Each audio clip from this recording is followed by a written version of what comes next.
Hi everybody, welcome along to the Shaw Academy's weekly nutrition blog with myself, Michelle Loughlin. I'm a registered dietitian here at the Shaw Academy.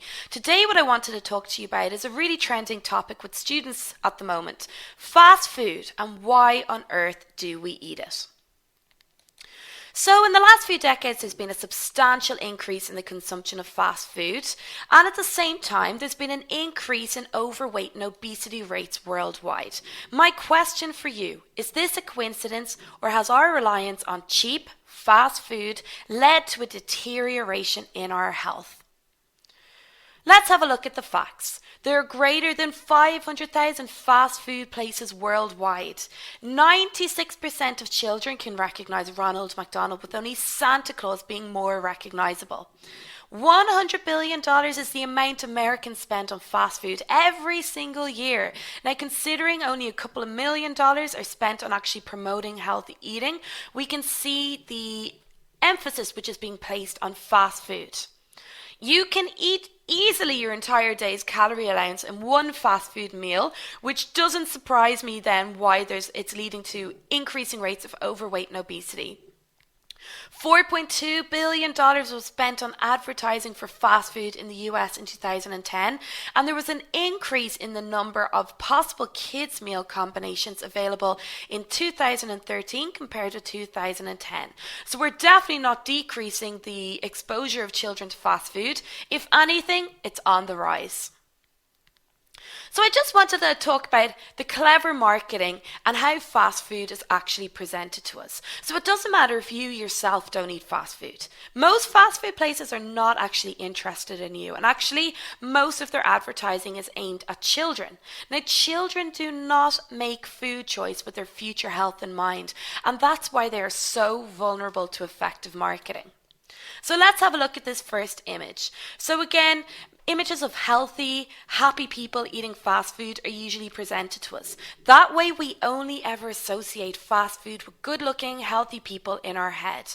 Fast food companies would never ever use an overweight person for their advertising, as then people would associate being overweight with eating fast food.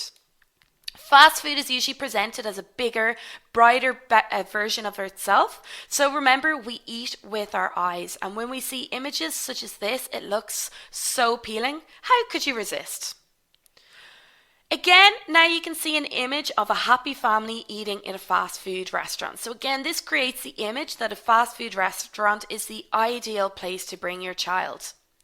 Celebrities are often used to endorse fast food.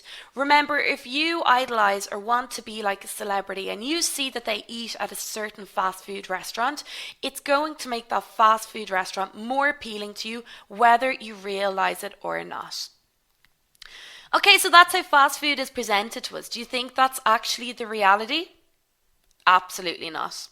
So these foods represent what you really get when you eat fast food. The food presented to you rarely looks as appealing as all of those advertisements you see.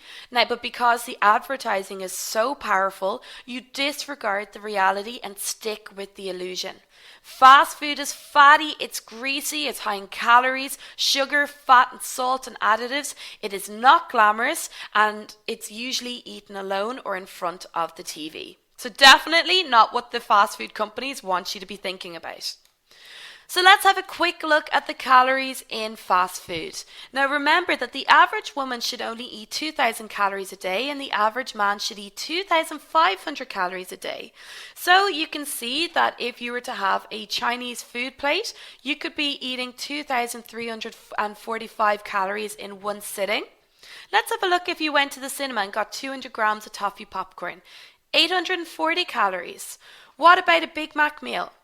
Up to 1,200 calories. So imagine if you're living on a fast food diet, how easily you can exceed your calorie intake for the day, meaning the pounds are going to pile on. So at the end of the day, regular consumption of junk food puts your health at risk. I think this image says it all. You are what you eat. If you're surviving on burgers and other fast food, this is the quality you're going to get in your health. Fast food doesn't contain any nutrients, so it's no surprise you're lacking in energy. It's extremely high in calories, meaning that you're at risk of becoming overweight and obese. The high levels of fat, sodium, and in junk food and fast food can contribute to heart disease by raising blood cholesterol levels and contributing to arterial plaque buildup. Weight gain associated with eating fast food can cause the development of type 2 diabetes. And junk food can damage your liver as well as your heart. The high levels of trans fatty acids found in many junk foods and fast foods can lead to fatty liver deposits, which over time can cause liver dysfunction and disease. So all non-communicable diseases such as type 2 diabetes, cancer, cardiovascular disease are linked to poor nutrition. So the next time you reach for that fast food meal, you may want to think past the initial pleasure and make your decision from a health perspective. So moral of the story, make smart food choices and ditch the junk. Thanks for listening today, and hope to have you back for next week's nutrition update. Thank you.